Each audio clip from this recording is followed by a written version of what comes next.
no TDAH que, assim, aquilo que ele não tem de neurotransmissor aparece quando a água bate na bunda. Mano, é amanhã. Já são 10 horas da noite. Eu tenho que estudar agora. Ferrou. E aí o cara tem a motivação que ele não teve ao longo do dia todo pra fazer, sabe? E a pessoa não precisa nem ter TDAH pra isso. Ela pode estar ali, enfim.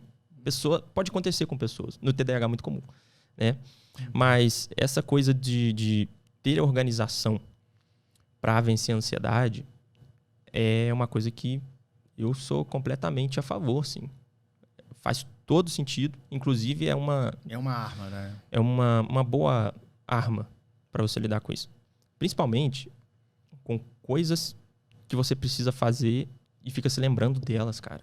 O ansioso, ele tem uma tendência muito grande. A pessoa mais com ansiedade do tipo generalizada, né? De estar o tempo todo preocupado e pensando em coisas que devem ser feitas e como devem ser feitas, e ela quer manter isso na cabeça dela, se lembrando daquilo o tempo todo. Nossa, tem que passar em tal lugar, pegar um documento, tem que, sei lá, comprar coisa no mercado, tem que fazer um monte de coisa.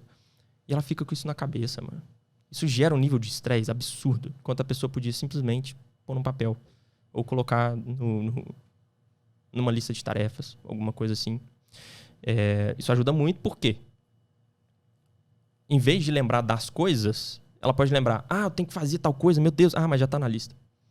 E automaticamente ela, não, calma, a lista ali não vou esquecer porque tem a minha listinha ali. Porque tem a minha listinha, exatamente. Cara. E aí ela pode lembrar, nossa, mas tem coisa pra fazer hoje, né? O que é? Pega a lista e olha.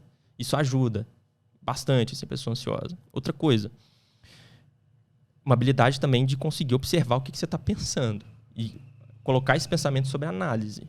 Faz sentido eu pensar nesse problema aqui, ou nessa prova que é daqui a 3 meses e que eu não comecei a estudar ainda?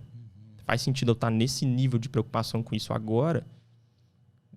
Tudo bem, pode até fazer, mas vamos planejar então alguma coisa, alguma rotina de estudos, alguns tópicos para eu ir estudando ao longo do tempo até chegar lá. A organização ajuda nesse sentido. E outra coisa, previsibilidade. Quando você deita a cabeça no travesseiro para dormir, sabendo o que vai acontecer no outro dia, cara, tudo fica mais tranquilo. Você dorme mais tranquilo e no outro dia você acorda mais tranquilo porque você tem uma noção geral do que vai acontecer no seu dia. Né? Então, a maioria dos meus pacientes eu incentivo a ter uma agenda. Os que eu não incentivo são os que já têm. Eu incentivo a ter uma agenda, a ter um mínimo de organização. Né? E muitos me procuram para ter ajuda nisso também. E realmente ajuda a reduzir a ansiedade, ajuda. Mas tem outras coisas que envolvem também. Fazer exercício físico também ajuda muito para a ansiedade. Tem estudos que mostram que diminuir um pouquinho a quantidade de açúcar pode ajudar na ansiedade. O corpo humano é uma coisa... não é só várias variáveis. Uma justificativa, uma explicação. É um rol de coisas. Até porque, por exemplo, o tratamento que eu mais conheço, que eu estou mais em contato, é o tratamento para o TDAH, que é o que eu vivo, o que eu falo sobre. A gente sabe que não é só medicamento, é a psicoeducação, é o tratamento psicológico, é estar em contato com o terapeuta. Né? Exatamente. É estar em contato também com pessoas que têm o mesmo objetivo, do tipo assim, não, cara, eu estou precisando ter uma rotina. Pessoas organizadas. Por exemplo, você tem que estudar uma faculdade, um curso, alguma coisa assim, entendeu? Tem só afrouxar ali, tem que girar para um dos lados. Isso. Aí você afrouxa e desfrouxa. Gira horário e anti-horário. Perfeito. Então, o que eu estava falando? O que eu estava falando? Eu estava falando das pessoas que... Das pessoas que... Eu também esqueci, olha que interessante. Olha que interessante, cara. Um subconsciente coletivo do TDAH aqui acontecendo. Exato. Não, e eu estava falando um pouco disso também. Se você tem que estudar, se você tem que estar num local que te ajude nisso, você estudar com pessoas que... Eu acho o estudo em grupo muito bom. Fiz isso na faculdade, mas tinha que ser um grupo comprometido. Não pode ser um grupo que chega lá e fica na zoeira. Exato. Que grupo é esse, né? Exatamente. É uma questão importante. Que grupo é esse? Que influências são essas? Né? Essas influências. Porque se for um grupo que tá ali legal, motivado, querendo estudar mesmo, todos os integrantes do grupo podem passar por algum momento em que não tá tão inclinado a estudar, mas o restante do grupo carrega.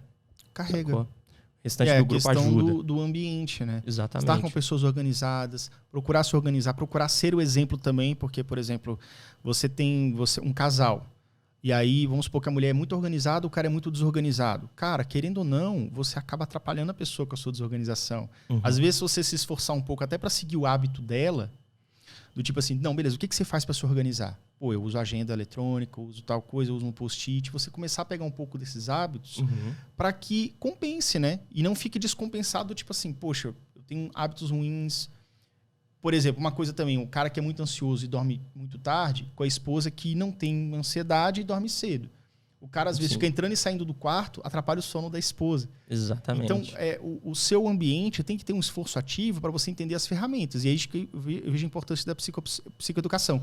O fato de você entender a importância, por exemplo, de uma rotina, de uma organização, de um esforço seu próprio para você poder fazer que não vai levando adiante, né, o trabalho. Né? E é interessante você ter tocado nesse ponto de ambiente, porque há pouco tempo atrás, um paciente meu veio dizer numa sessão que ele estava muito preocupado porque ele sentia que o ambiente dele estava sendo uma má influência muito grande em alguns pontos, né? Enfim, com hábitos que ele não gostaria de ter mais. Sim, já chega. Só que esse ambiente é constituído por pessoas bem próximas, de relacionamento dele. Mora com namorada, enfim, alguma coisa nesse sentido. Então, é importante, antes de você querer que o ambiente se mude por sua conta, é você entender que ambiente é esse. Eu gosto de pensar no ambiente como se fosse um jardim. Esse jardim, ele tem ali algumas flores, tem uma árvore, tem coisas legais nesse ambiente. Que coisas são essas? Identifica. Primeiro passo, cara. Identifica o que tem de bom no seu ambiente. E aí você vai enaltecer isso. Elogia as pessoas pelas coisas legais que elas fazem, agradece, recompensa de alguma forma. Você vai mediando isso e mantendo aquele jardim que já existe bem construído. E aos poucos você vai jogando uma sementinha. Tem que ter manutenção também. Exato. Esse paciente meu, ele estava triste porque, para baixo, porque sentia que algumas coisas do ambiente não estavam legais, mas ele não estava percebendo que há pouco tempo ele tinha voltado para a academia e que as pessoas que conviviam com ele também estavam indo na academia, muito por influência dele. Olha aí que legal, cara. Às vezes a gente não percebe o jardim que já existe, as coisas legais que já tem ali. Sabe? E olhando sempre o gramado do outro e esquecendo que nós já temos uma coisa legal construída, né? Pronta, né? Você olha pro jardim botânico, compara com o seu jardim, cara. Calma. O cara já quer começar lá no alto. Pois é, calma. Tem que... E outra coisa também. Quando você tá em terapia, você quer ou não, você tá menos sujeito às influências desse ambiente. Por quê? Terapeuta também é ambiente. Ele é uma variável que entra na sua vida, influenciando de diversas formas o seu comportamento.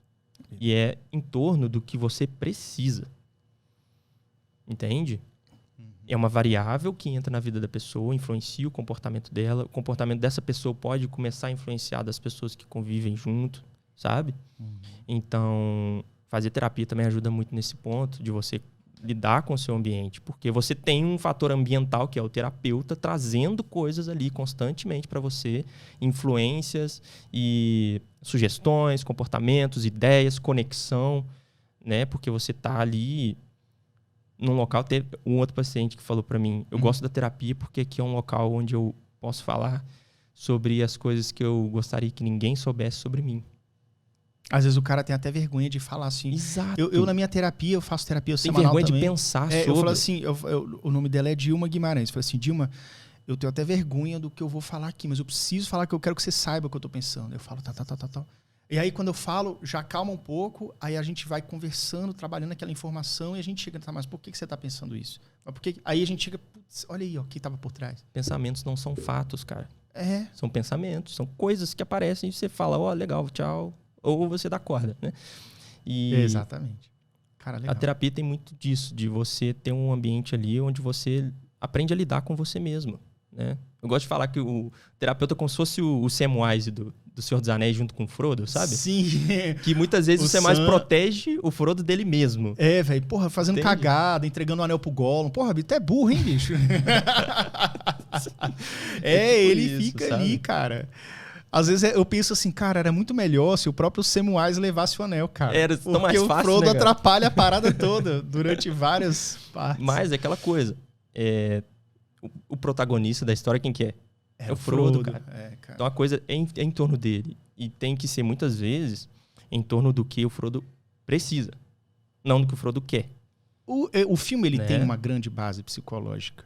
Não apenas isso, mas ele é Dá um pra pouco da fazer jornada do herói, falando de jornada do herói, né, e tudo. E aquela coisa, é como se fosse assim, talvez o Samwise, ele entra como o grilo falante do Pinóquio. Não sei se você já achou o Pinóquio, que é um desenho bastante antigo, mas ele tem uma consciência ali que fala assim, ó, não faz cagada, ele vai lá e faz.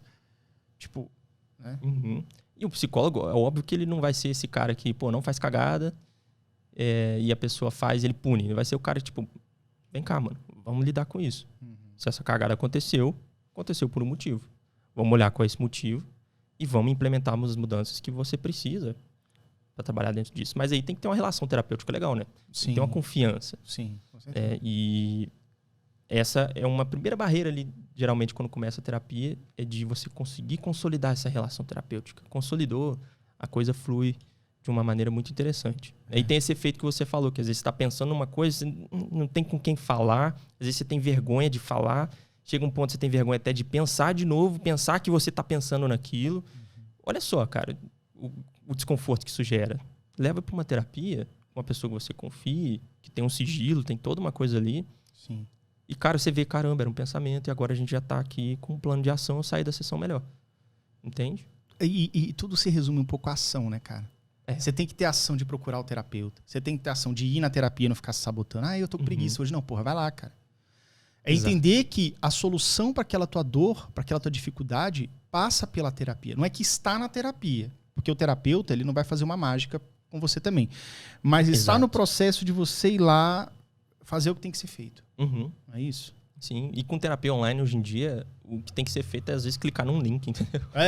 Cara. Aí o meu ficou, desde que da pandemia a gente tá online, e ficou online mesmo e tudo. Porque é lá na Asa Sul, quem não sabe, eu moro na Asa Norte. A Asa Sul é tipo longe. Tá ligado? Norte, Sul, não vou ali, não. Tá online mesmo, tá ótimo, entendeu? Funciona, né? Funciona Cara... muito bem, é muito legal.